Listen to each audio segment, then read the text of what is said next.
Podemos assentar em nome do Senhor Jesus. Amém? Que bom que você está aqui esta noite, que bom que você veio.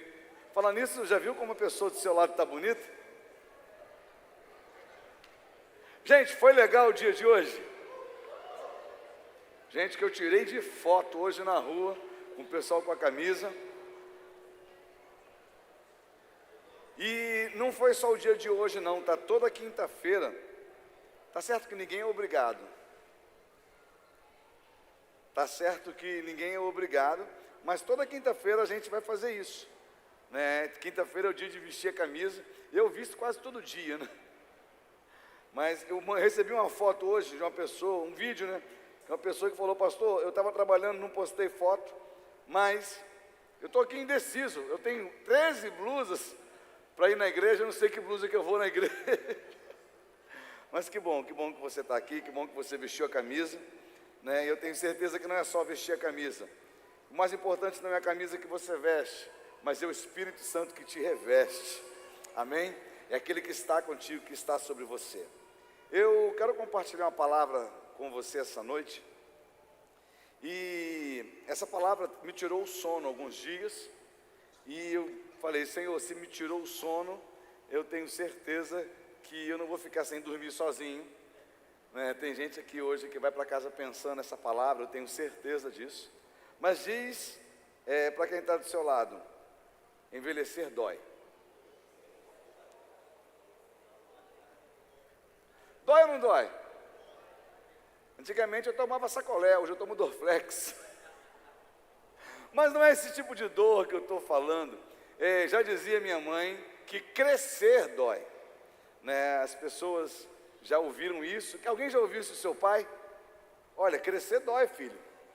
Eu sou de um tempo onde as pessoas, onde a criança chegava e falava: mãe, eu estou com uma dor na perna. E a mãe dizia: é a dor do crescimento, a perna está crescendo. Alguém já ouviu isso ou foi só eu que ouvi? Nem crescer dói, a gente sabe disso, né? Mas é necessário para extrair o melhor de você. Você precisa crescer, tá? Todas as virtudes, eu estou sem retorno aqui, tá, filho? Todas as virtudes de hoje, elas só vieram à tona na sua vida depois do processo de maturidade. O talento que você tem hoje, né, quem você é hoje, é mérito da maturidade. Quando a gente fala sobre esse assunto, tem gente que escuta e fala assim: ó, pastor, você não sabe o problema que eu enfrento porque eu cresci. Você não sabe as lutas que eu tenho hoje, né, por causa da minha responsabilidade, porque eu cresci. Né? Eu vou dizer para você que não são problemas. Diz para quem está do seu lado: você não tem problema. Fala assim: você criou problema. Como eu falei um tempo atrás, 90% dos problemas que você tem, eles não existiam até você criar. Melhorou, Tiago? Né? Agora, o que você tem não é um problema, é um desconforto da atual idade que você tem. É um desconforto do atual momento que você tem. A gente diz o seguinte: olha, pastor, eu tenho saudade da minha infância. Se pudesse voltar a ser criança aqui, quem voltaria? Voltaria de verdade? Sem ter dinheiro na conta, sem poder beijar na boca, sem dirigir carro, sem dirigir moto. Tu queria voltar a ser criança? Queria nada. Só coçou a cabeça, né? Tem uma meia vontadinha, né? A gente quer voltar a ser criança, mas a gente esquece que voltar a ser criança não é só voltar na parte da responsabilidade, não. Se quiser voltar a ser criança, tem que voltar a ser criança na sua integralidade, né? Sem os benefícios da maturidade. Quando você fala isso, muita gente: não, pastor, se for assim eu não quero não. Hoje, quando a gente pensa acerca disso, muitas pessoas dizem que querem voltar a ser criança porque está com medo da fase atual. Se você está do lado de um homem, olha para ele e fala: seja homem. Se está do lado de uma mulher, seja mulher. Hoje a construção da pessoa que você é fruto do processo que você enfrentou a vida inteira. De verdade. A construção de quem você é hoje é resultado de uma experiência, de um estudo, de um esforço. É resultado de um processo que você viveu a vida inteira. Talvez você não esteja tão satisfeito com o que você está vivendo. Algumas pessoas não estão satisfeitas com o que estão vivendo. Isso pode ser por vários motivos, mas uma coisa você não pode negar: a vida e os processos vão continuar acontecendo. Cabe a você encarar cada desafio como uma oportunidade de aprendizagem e crescimento. A vida vai acontecer, você querendo voltar a ser criança, ou você querendo mudar o estágio atual, a vida ela vai continuar acontecendo. Deixa eu ler com você um versículo só essa noite. Está no livro de 1 Coríntios, no capítulo 13, no versículo 11. A gente está sem internet aqui. Dá para passar versículo ou não? Dá não, está tudo parado lá em cima. Daqui a pouco eles vão arrumar lá, se Deus quiser. Se não quiser também, a gente continua aqui. 1 Coríntios 13, versículo 11. A palavra do Senhor diz assim: quando eu era criança, eu falava e pensava e raciocinava como criança. Mas quando eu me tornei homem, eu deixei para trás as coisas de criança. O apóstolo Paulo, ele escreve esse texto de um jeito muito simples, lógico e tão lógico. E eu me assusto quando algumas pessoas não entendem isso. Mas é lógico o que ele escreveu aqui. Ele diz: quando eu era criança, eu falava, pensava e raciocinava como criança. Mas quando me tornei homem, eu deixei para trás as coisas de criança. Deus, eu te agradeço por essa palavra, por essa mensagem que o Senhor me deu. Pai, que seja cura, que seja bálsamo para quem precisa. Que o Senhor, ó Pai amado, esta noite fale de um jeito muito especial em cada coração. Em nome de Jesus. Amém e amém. Quando o apóstolo Paulo ele escreve esse texto à igreja em Corinto, ele estava explicando o modo como ele descobriu o amor. 1 Coríntios 13 é o texto do amor na Bíblia. Ele começa: ainda que eu falasse a língua dos homens e dos anjos e tal. Mas no final desse texto, ele explica algo que é profundo demais. Não que o texto não seja profundo, mas quando ele chega nesse versículo 11, ele fala de um jeito tão especial, porque não há como você falar de amor sem você ser adulto. Porque a criança tem um amor, e o amor que a criança sente, ele é um amor humilde, ele é um amor simples, é um amor puro, é um amor verdadeiro, mas ele se torna esse tipo de amor enquanto ele não conhece a malícia, enquanto ele não conhece a perversidade, enquanto ele não conhece a maldade. Porque quando a gente cresce, a gente tem uma escolha: viver o amor ou viver a maldade. E Paulo diz: olha, quando eu era criança, eu andava como menino, eu pensava, eu agia como menino, mas quando eu cheguei grande, eu deixei para trás as coisas de menino, e eu comecei a viver num novo nível. Paulo está conversando com um povo religioso, e estava apresentando Jesus, que apresentou o amor para ele.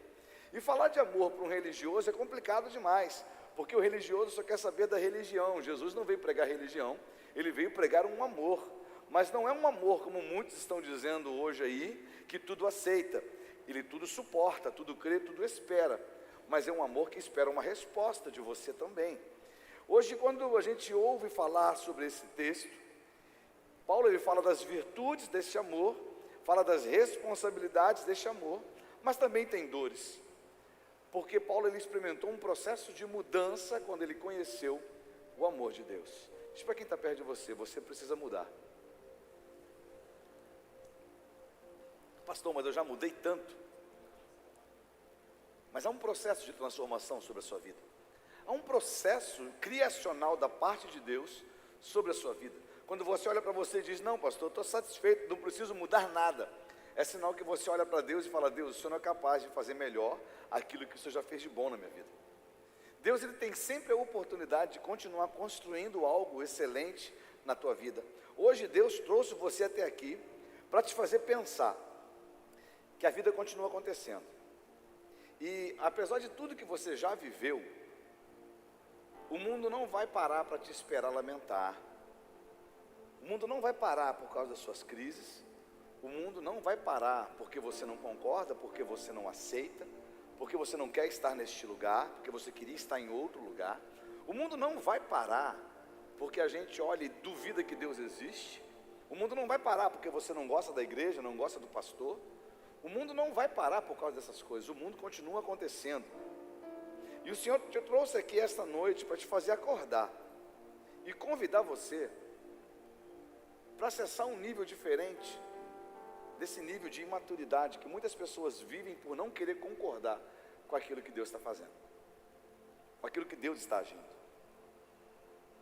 Eu conversei com Janaína essa semana e eu disse para ela o seguinte: Jana, se eu te desse uma orquídea, falando isso, eu dei uma orquídea de presente para ela hoje, mas se eu te desse uma orquídea azul, procurei uma azul, não tinha lá para comprar, aí comprei uma rosa mesmo. Se eu te desse uma orquídea azul, de verdade, que você sabe que a flor vai durar alguns meses, e te desse uma de plástico, na mesma tonalidade, na mesma cor, do mesmo tamanho, com a mesma quantidade de flores, igualzinha, e fosse de plástico, qual que você escolheria? E ela, a de verdade, é lógico. Eu falei, mas por que não escolheria de plástico? Porque a de plástico não vai murchar, não vai ter que botar água, não vai ter que fazer nada, está ali, está beleza, está bonito, de longe, ninguém fala que é de plástico. Ela, não, mas eu queria de verdade. Eu te pergunto, por que é de verdade? Tem mais valor do que a de plástico. Porque ela tem tempo de duração. A raridade dela está no tempo. Tem dia para começar, tem dia para terminar. A de verdade, ela é frágil. Ela pode se machucar. A de verdade é única. A de plástico pode ser feito réplica. Mas a de verdade, a fragilidade da orquídea de verdade chama a nossa atenção. Por que eu estou dizendo isso para você? A sua vida, ela tem tempo para começar e tem tempo para terminar. A tua vida é frágil, a nossa vida é frágil. E o que dá sentido à vida é essa fragilidade que ela tem. A gente precisa olhar para a vida e aproveitar a vida em todos os seus processos, em todos os seus estágios, em todos os seus momentos.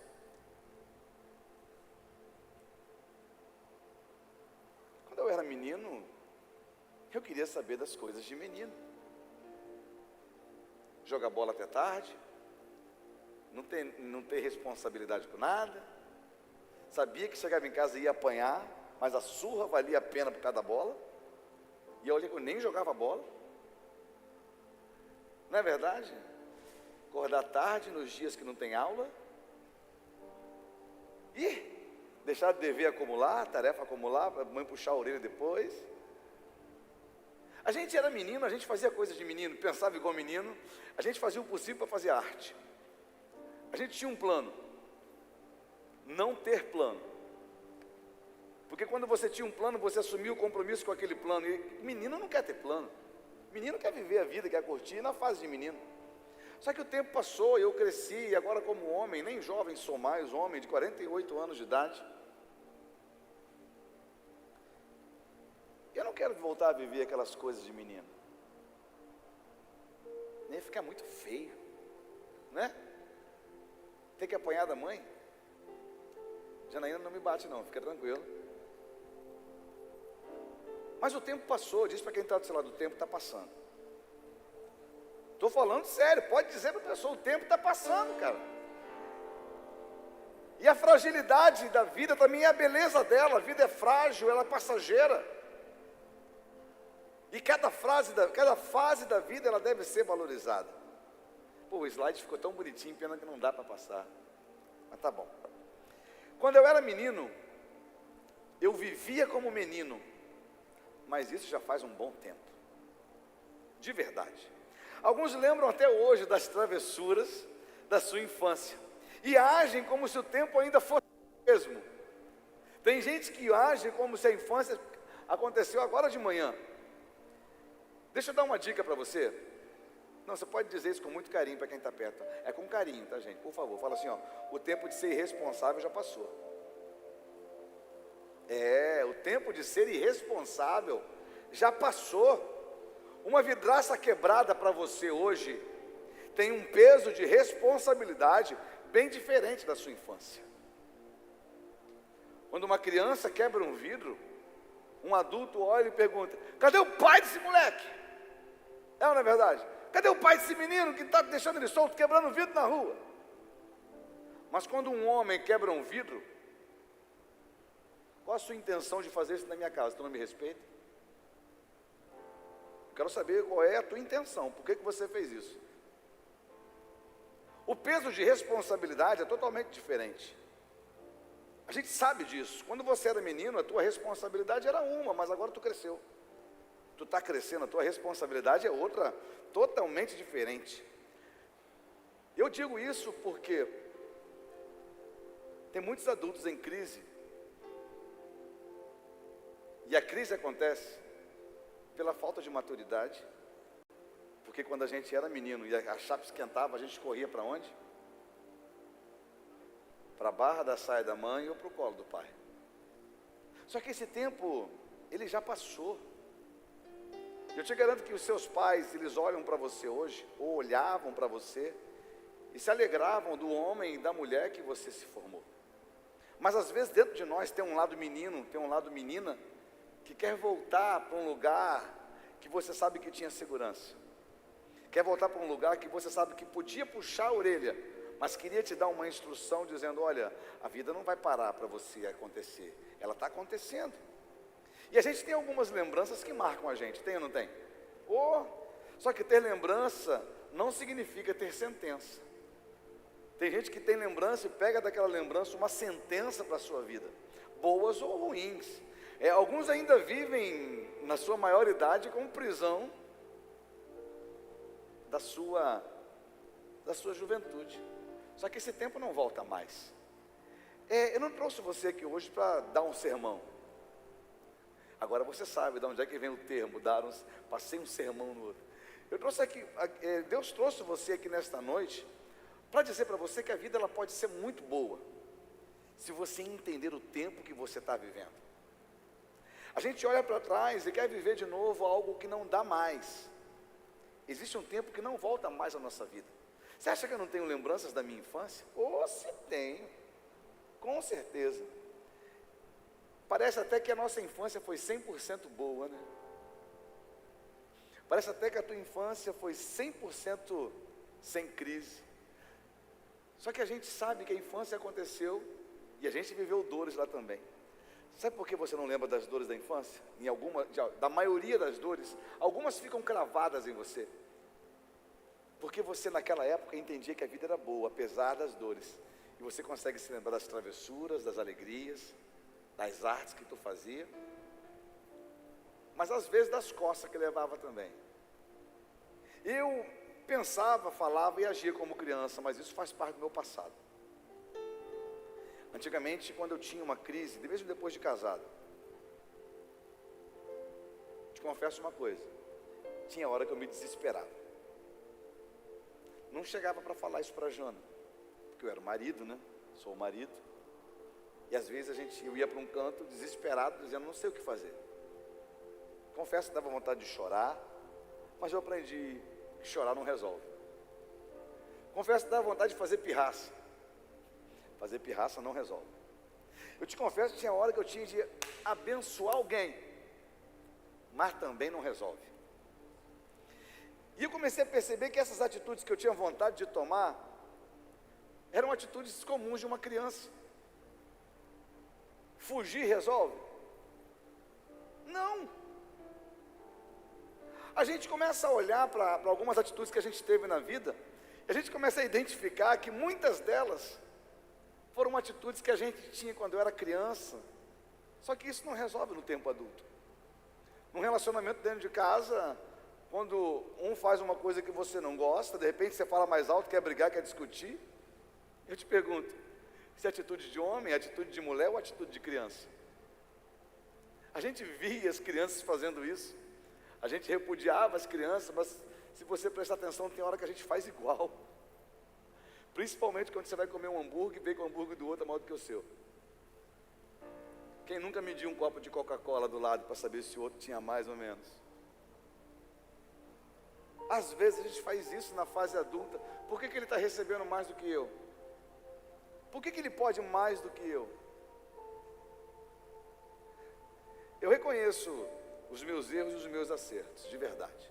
Você consegue lembrar dos seus erros e acertos? Alguém já fez algum tempo de reflexão em casa, se reunir os irmãos, a família e falar: caramba, mano, lembra daquela vez que era assim, assim, assim, aquela besteira? Alguém já fez isso? Oh, a gente sabe dos nossos erros e dos nossos acertos. Eu lembro, eu aprendi com eles, de verdade. Mas hoje, como que eu vivo? Eu vivo de um modo que a minha intenção é buscar errar menos e acertar mais. Repete comigo: errar menos, acertar mais. Você sabia que isso na sua vida, na nossa vida, precisa ser um pilar que a gente precisa lutar para erguer ele? Por que eu digo isso? Porque às vezes a gente deixa a nossa vida tocar tão solta, que tanto faz se errou, se acertou. O importante é que a gente sobreviveu. Não, você pode viver, de verdade. Ah, pastor, mas até agora tu não está pregando nada. Quem falou? Quem falou? Eu tenho certeza que o plano de Deus para a minha vida, o plano de Deus para a sua vida, é que você dê certo. E as experiências que Deus permite a gente viver, é para promover na minha vida e promover na tua vida crescimento. Quem nunca se aborreceu com um irmão da igreja, e depois no momento de reflexão em casa pensou: cara, eu falei demais, eu não precisava falar aquilo.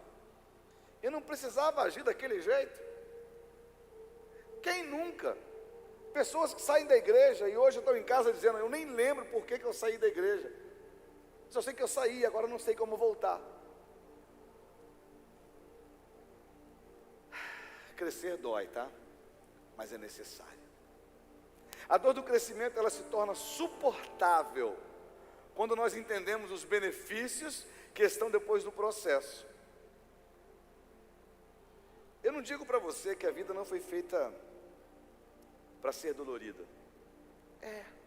É natural que as dores aconteçam. Você acha que tu ficou grande assim porque tu comeu miojo? Não foi. Não vai, gente. Você acha que você conseguiu se formar pagando alguém para fazer para você? Não foi. De verdade. Você acha que a casa que você mora hoje, que você construiu porque ganhou na Mega Sena? Tem alguém que ganhou na Mega Sena aqui?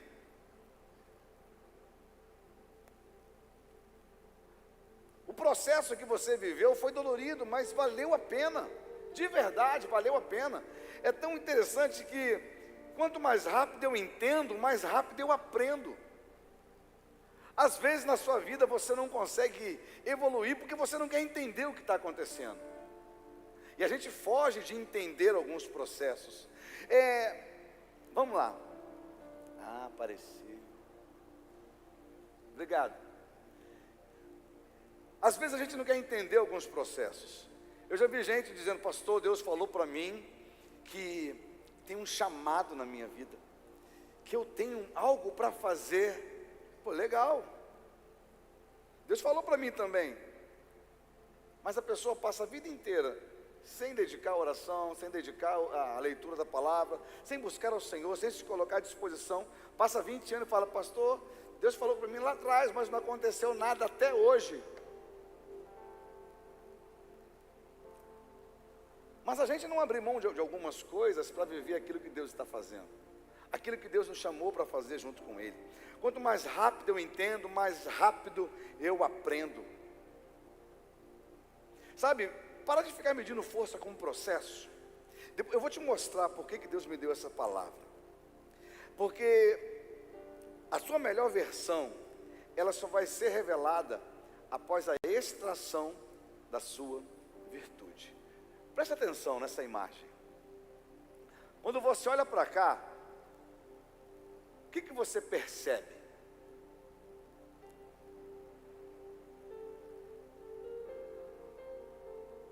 O mesmo produto em 2 estágios. Concorda comigo? Uva e embaixo o extrato da uva. Qual dos dois tem um valor maior no mercado hoje? O primeiro ou o segundo? O segundo? O que é mais caro? Você comprar uma uva ou você comprar um suco de uva, um vinho? Suco. é o extrato dela. Percebe que o primeiro processo ele é até bonito, mas as pessoas dão mais valor ao segundo processo. Uva é gostoso, não estou falando que não é gostoso. Mas para que isso aconteça, ela precisou passar por um processo. Eu não vou falar de processos hoje, mas eu estou dizendo para você que para chegar naquele estágio de baixo não foi fácil. Hoje eu conversava com a Jana, eu fui ler como que é o processo de extração do suco, do vinho. Não é só espremer a uva. Se é espremer a uva, quanto tempo demora um processo? Alguém se arrisca? O processo natural demora 8 horas. Eles preparam um lagar com 2 metros de largura, com 75 centímetros de altura, enche de uva, e como que é o processo? Eles pisam ali durante 8 horas. 8 horas. Com qual a intenção? Romper a casca e tirar o que está dentro. Depois de romper a casca, o contato da casca com o que estava dentro, a casca rompida, ela inicia um processo de fermentação. Mas pastor, não era mais fácil eu botar ali numa moenda e você ia romper a semente. Se a semente romper, estraga o vinho. O pé não deixa romper a semente. Então você precisa continuar pisando num processo de 8 horas. Existe um processo automático que dura 10 minutos, mas não tem tanto valor como o processo de 8 horas. O que eu quero dizer para você? Quando você compra um milho de pipoca, o que acontece com a pipoca que não estoura? Você faz o quê? Joga fora. Porque você está interessado no que está fora da pipoca ou o que está dentro da pipoca. E o que está dentro só vem para fora depois de um processo de pressão, de calor, aquecimento. O que é mais valioso? Azeitona ou azeite? É um azeite. Mas tem que passar por um processo de... É tão interessante isso. Você já viu muita gente falar sobre isso, pregar sobre isso. Mas o mais precioso da sua vida se manifesta depois de uma entrega, depois de um processo. Sabe por quê? Porque antes, de repente, você entregava de forma parcial, mas depois está tudo rompido. Você se sente na obrigação de falar, já perdi tudo mesmo, eu vou entregar mais o quê? Eu entrego tudo. Eu digo isso porque a gente, quando começa a pastorear, a gente começa a conhecer algumas histórias, a gente começa a ver algumas pessoas e ver como elas estão se desenvolvendo na presença de Deus, e a gente lembra como que elas chegaram. A gente lembra de como elas chegaram mais ou menos inteiras. Algumas chegaram no finalzinho do processo, outras chegaram bem, mas você vê que Deus permitiu que um processo acontecesse, porque tinha algo para acontecer através daquela crise, através daquela situação. Você está falando que Deus é mau? Eu falo, não, Deus não é mau. Mas tem horas que Deus permite que algumas coisas aconteçam na minha vida, na sua vida, para que as verdades absolutas apareçam. Porque às vezes eu e você, a gente apresenta uma verdade superficial. Eu sou crente, glória a Deus, aleluia. Está tudo muito bem lá em casa, tem emprego, tem comida, tem marido, tem filho, né? Eu estou feliz. E eu te pergunto, está mesmo? É crente de verdade?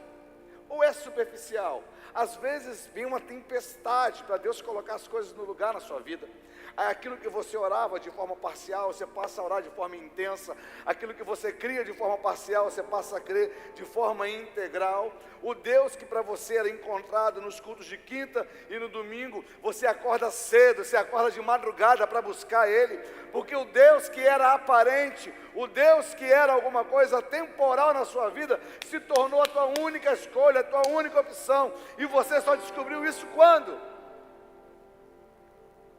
Depois que a casca rompeu, depois que o processo aconteceu.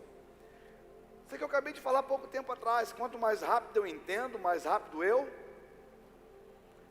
Mas tem gente que está ali dizendo, não vou romper. Pode pisar, eu não vou romper.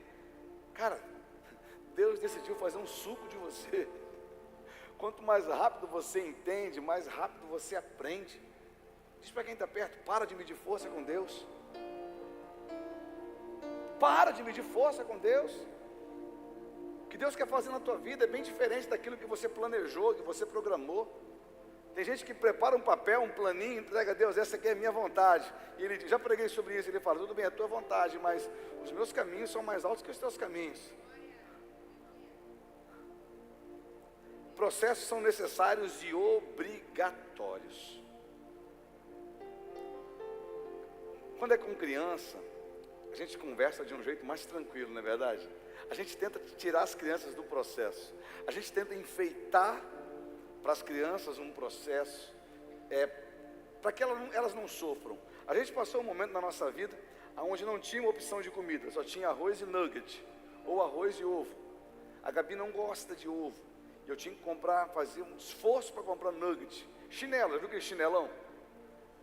Aquele nugget comprido, um chinelo.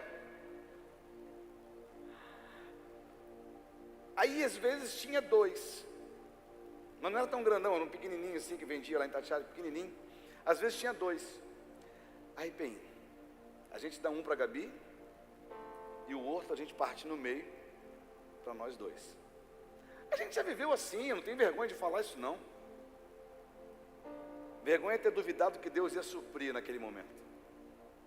E eu falava todo dia: Deus vai prover, Deus vai prover, Deus vai prover, e proveu. O processo é obrigatório. Eu vou fazer o quê? Todas as portas se fecharam. O que eu achei que eu podia fazer para acontecer, Deus estava falando para mim: você está fazendo na tua força, tem que aprender a confiar na minha força. Eu falei: Senhor, eu me rendo, eu confio na tua força. Durou pouco tempo, mas nesse pouco tempo Deus me mostrou o quão fiel era na minha vida e ainda é na minha vida. Sabe, processos são necessários e são obrigatórios. Você vai passar por eles, querendo ou não. Eu não fico gripado nunca. Eu não preciso de médico nunca. Sabe, ninguém pode ser menino a vida toda.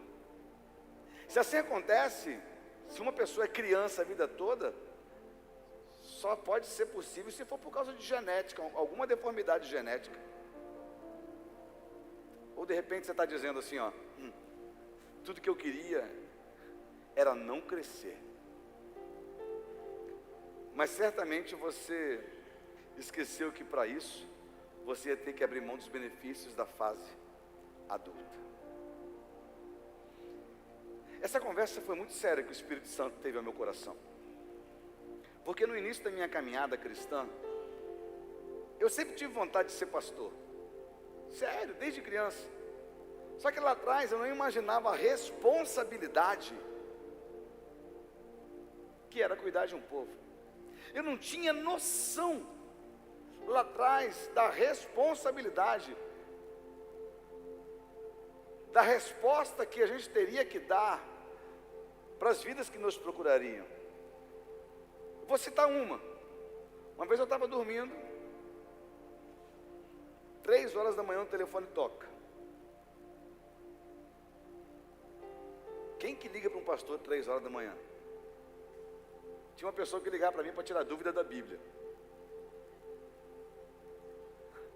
mas era da família, dele uma bronca, deve estar me vendo. Mas uma vez, 3 horas da manhã o telefone tocou, acordei meio tonto, e eu falei: alô? E a pessoa chorando, era um homem do outro lado, dizendo: pastor, a minha vida não vale a pena, eu estou ligando para o senhor só para dizer para o senhor que eu abri mão de tudo, eu vou me matar. Aí eu, tonto, 3 horas da manhã, eu falei: agora não, nem abri o olho direito. E eu tinha que, ainda meio lerdo de sono, ter que conversar com alguém e falar, tentar convencer a ele não tirar a própria vida, 3 horas da manhã. Eu só sei que eu deixei a Jana deitada na cama, eu fui para o canto, eu comecei a conversar com a pessoa. Conversei de 3 horas da manhã até as 5h40.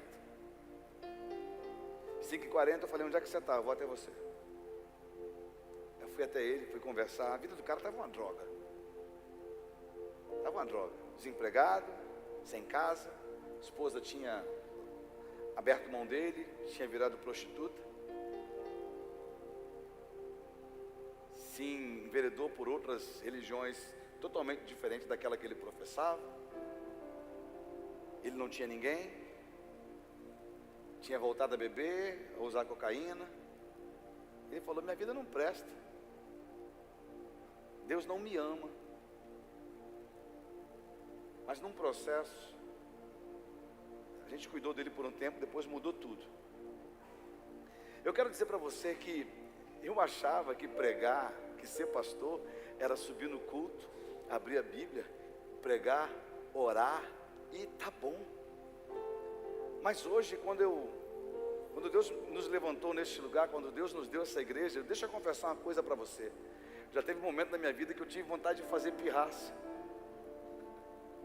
Eu já tive vontade de olhar e falar: Senhor, não quero esse negócio que a mãe está respondendo. Não resolve, não dá. Eu falava: Senhor, aqui está a minha fraqueza, eu sei que a tua graça, ela me basta. Esse é um momento difícil que eu estou vivendo, mas eu sei que faz parte de todo o processo. E se o Senhor me chamou, eu tenho certeza que o Senhor é poderoso para me sustentar no dia bom, no dia ruim, porque o Senhor é minha fortaleza, é o Senhor que está comigo. Sabe, crescer ele deve ser um processo definitivo para levar você para a melhor fase da sua vida. Eu estou falando só, de repente a gente está pregando aqui, tem gente que está falando: então agora eu vou ter que fazer uma faculdade, vou ter que ganhar muito dinheiro, vou ter que ficar... Ei, se você acha que é esse processo de crescimento, tu é o mais medíocre desse lugar, filho. Eu estou falando de crescer, mas não é só um crescimento, entenda, não é só um crescimento de possibilidades no teu reino natural, mas estou falando um crescimento de conhecer a Deus, de conhecer-se na presença dEle, conhecer-se como propósito, encarar a vida cristã de um jeito diferente. Eu conversava com um casal hoje, a gente dizia o seguinte, eles diziam o seguinte: pastor, eu me batizei aqui na igreja, eu aceitei Jesus aqui na igreja, estou desenvolvendo aqui na igreja, e eu achava que era tudo muito romântico, mas depois que eu fui entender que na igreja também tem gente que fica de cara feia um com o outro, que fica bicudo um do outro, que fala mal do outro. Eu falei: é verdade, tem tudo isso. É tudo gente que não cresceu ainda. Porque quem cresceu vai orar pelo outro, vai sustentar o outro, vai oferecer perdão para o outro, vai se reconciliar com o outro, porque é o que a Bíblia diz. Não que a pirraça do imaturo tem: vou mudar de igreja, vou sair da igreja porque fulano não olha na minha cara. Cara, pelo amor de Deus, a gente está lutando para salvar, para anunciar o evangelho que Jesus veio para salvar o mundo. E às vezes a gente quer abandonar o evangelho por causa de infantilidades que a gente tem. Eu estou falando diante de um povo maduro, que daqui a pouco vai sair por aquela porta e vai ser igreja lá na faculdade, vai ser igreja no trabalho, vai ser igreja na sua rua, vai ser igreja na sua casa. É para um povo que está amadurecendo na fé, que a gente parou de lutar por coisas pessoais e começou a lutar pelo reino de Deus e a sua justiça, porque as demais coisas seriam acrescentadas. O evangelho que você está abandonando, tem gente que morreu por causa dele.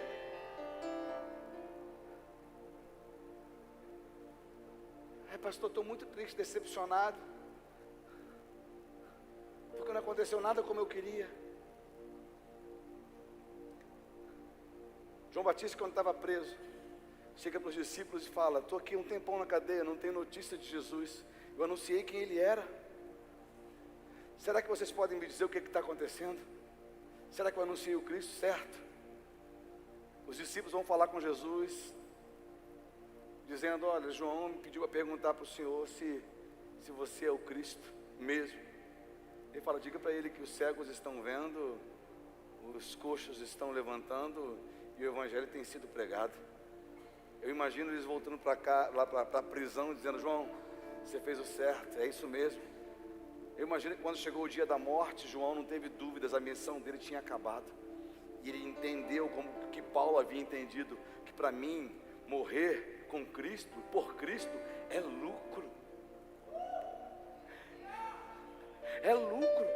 E eu com medo de pagar um boleto amanhã. E eu com medo do que vão pensar de mim se eu sair na rua com a blusa da igreja. Cara, é uma blusa comum.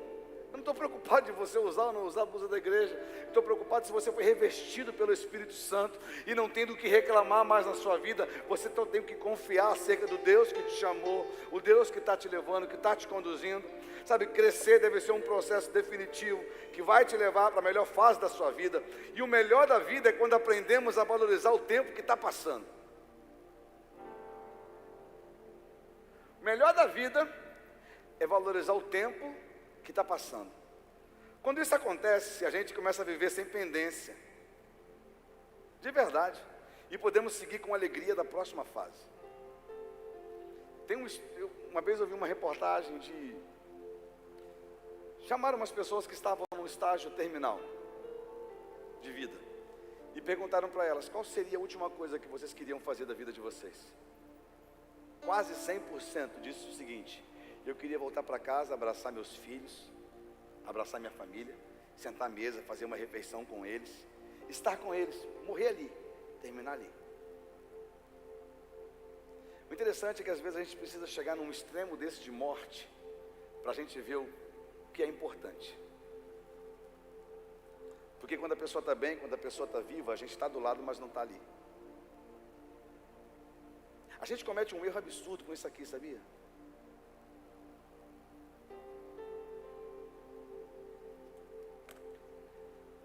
Eu também vi uma outra reportagem que disse que quando você está na mesa com alguém, você pega o telefone e você está dizendo para ela, você não é importante.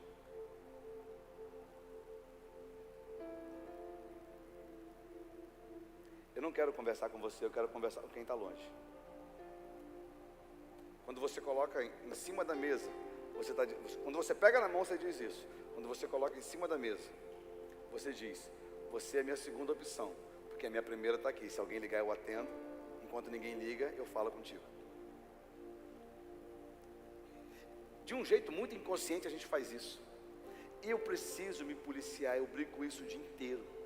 Porque desde quando inventaram o WhatsApp, a gente perdeu privacidade. De verdade. E eu peço perdão para minha esposa, peço perdão para minha filha. Porque às vezes, na maioria das vezes, ou quase sempre, eu faço isso.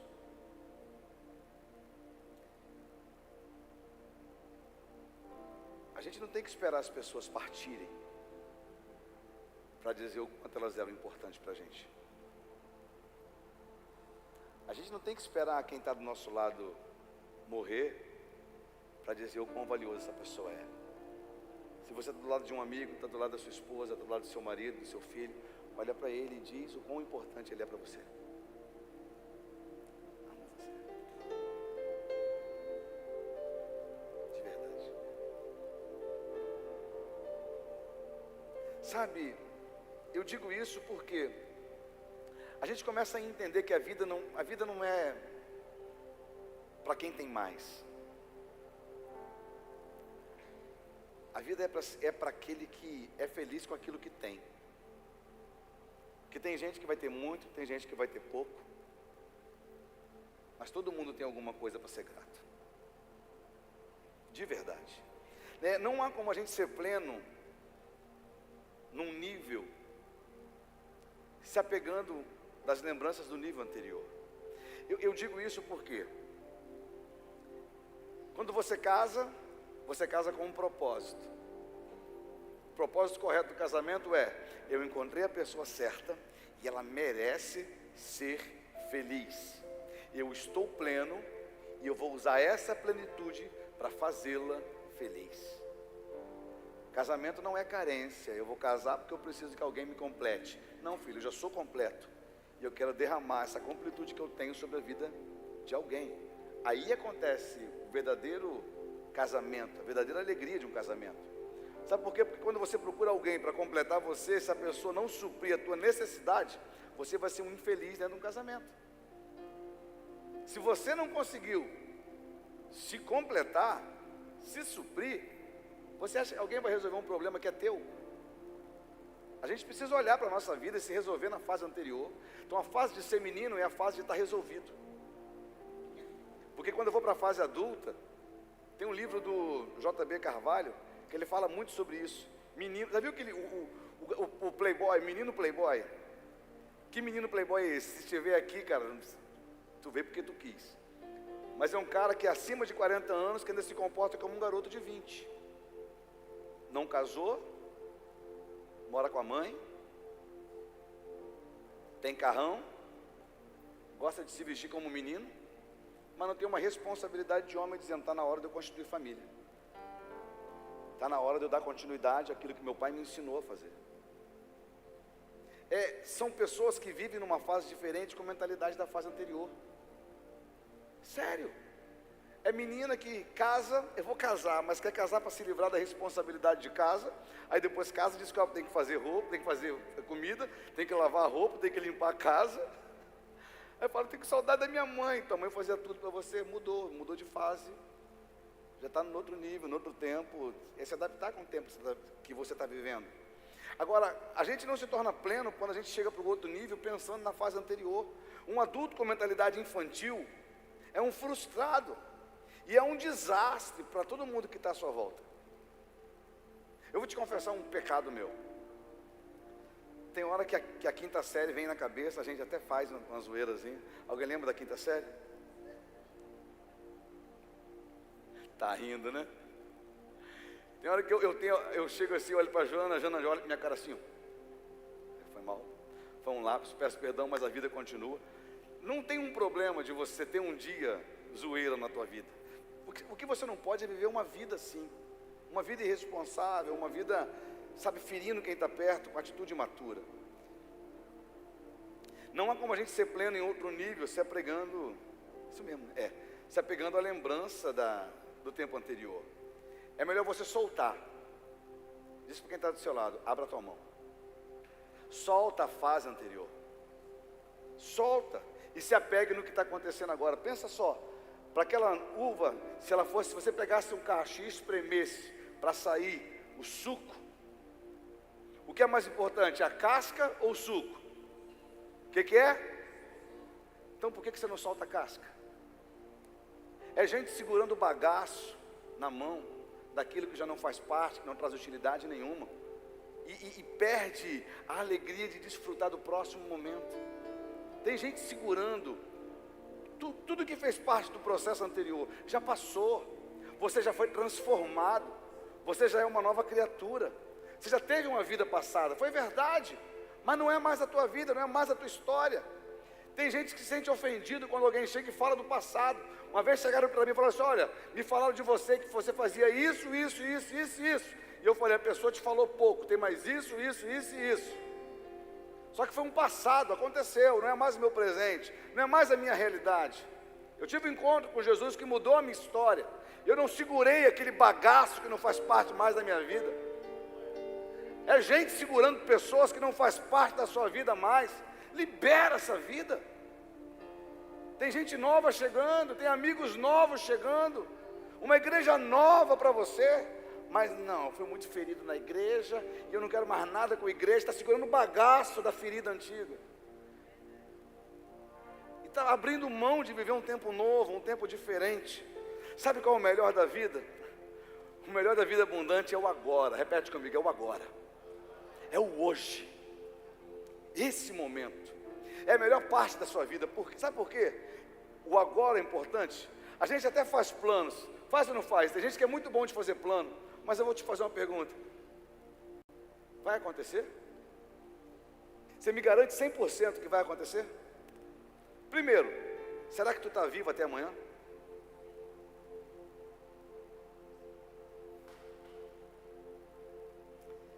A gente é muito bom de fazer plano.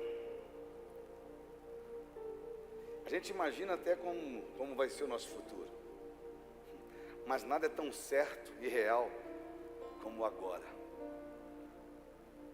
Nada é tão verdadeiro na tua vida como o agora, esse momento. Sabe, aprenda a estar presente no presente. Já viu quando você conversa com alguém e você olha para a pessoa, você está falando e parece que a pessoa não está ali? Alguém já conheceu gente assim? A pessoa não está ali mesmo, ela não está presente, é só o corpo que está presente. Sério, é o corpo que está presente, mas a pessoa não está presente ali. pessoa se esquece que o passado já teve a tua oportunidade, e o futuro não existe, até que ele aconteça. O futuro é só um plano. Só que tem muito futuro roubando o presente. Tem muito passado impedindo o presente. Cara, o teu melhor momento é o agora. É agora que você tem poder de decisão. É agora que você tem poder de transformação. Criança não pensa no agora. Aliás, ela pensa no agora, mas ela não tem noção do que é o agora. Ela vive o agora de um jeito displicente. Ela chuta uma bola, não sabe se vai arrancar a cabeça do dedo. Ela corre, não sabe se vai ter força para voltar. Ela pula às vezes num poço, não sabe se vai ter força para nadar ali.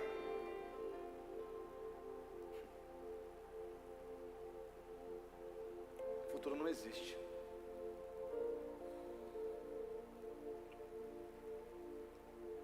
O futuro é uma possibilidade. A vida eterna é real. Mas o futuro que a gente tanto deseja, a gente não consegue garantir. Mas o presente que você tem já foi garantido por Deus. É o agora, é esse momento. Você não precisa ter medo de envelhecer, sabia? Você precisa ter medo de não estar vivendo esse momento.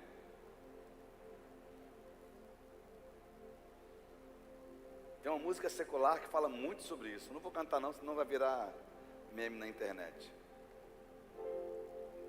É uma que diz que eu devia ter. Isso é que eu devia de quem se arrependeu de não ter feito. Isso para quem está perto de você, sem pendências. O tempo passa para todo mundo. Nós muitas vezes que deixamos ele passar sem aprender, sem viver, sem crescer com o processo. Antes você era um menino, de verdade, mas o tempo já passou. Então a gente tem que estar atento para a nova oportunidade e para essa fase, e para aquilo que a vida te reservou. Você está pronto para viver hoje? Está pronto para viver hoje, de verdade? Você está pronto para abrir mão daquilo que não faz parte desse tempo para a sua vida? Você está pronto para abrir mão daquilo que não faz parte do teu presente, fez parte da tua história, mas não faz mais parte do teu presente? Ou talvez você esteja ainda apegado a um tempo que você sabe que não volta mais.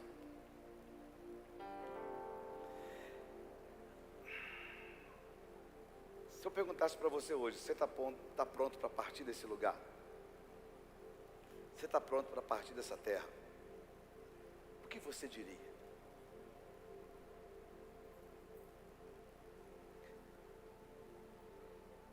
Você está pronto para deixar essa terra? Qual seria a tua resposta?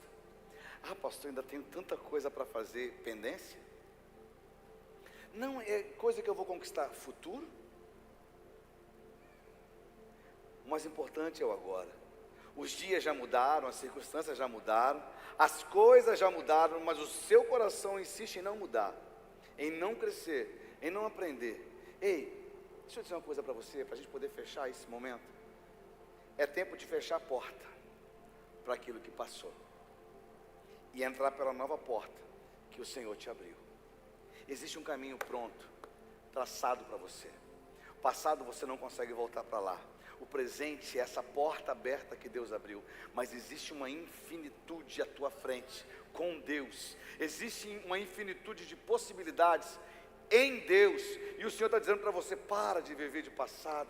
O que você pecou e está te acusando hoje, existe perdão para você. Você não precisa ficar fugindo mais da tua vida por falta de perdão. Você não precisa mais ficar fugindo de Cristo porque você fez de errado.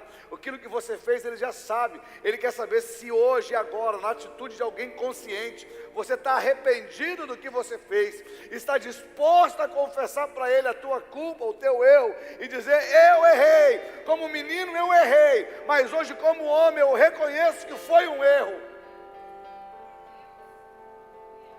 Como homem eu reconheço que eu preciso e vou mudar. Como homem eu reconheço, eu estou falando para a mulher também, eu reconheço que se eu não mudar, eu sei qual é o meu fim. Hoje, Deus, nessa fase madura da minha vida, eu sei das consequências de viver uma vida sem arrependimento.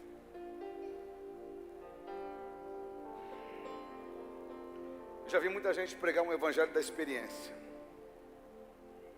Nossa, fui no culto hoje, cara. Nossa, acabou o culto, e aí? Nossa, você não sabe o que eu senti. Mas o cara sai do culto, continua a minha manhaca. Ele teve uma experiência, mas ele abandonou a experiência e começou a viver uma vida imatura por não reconhecer o Senhor que lhe proporcionou a experiência. Eu estou falando com gente adulta, o evangelho é sério demais. Alguém morreu e ressuscitou por causa dele. Eu estou falando com gente madura que veio até este lugar esta noite. E eu vou procurar pregar esse tipo de evangelho até o último dia da minha vida. Se esse não é o evangelho que te agrada, vai para um lugar que está te prometendo bênção, vai para um lugar que está te prometendo prosperidade, vai para um lugar que está te prometendo tudo, menos te confronta e fala que se você não se arrepender, você não verá o reino dos céus. O evangelho é sério, para pessoas sérias, assim como você.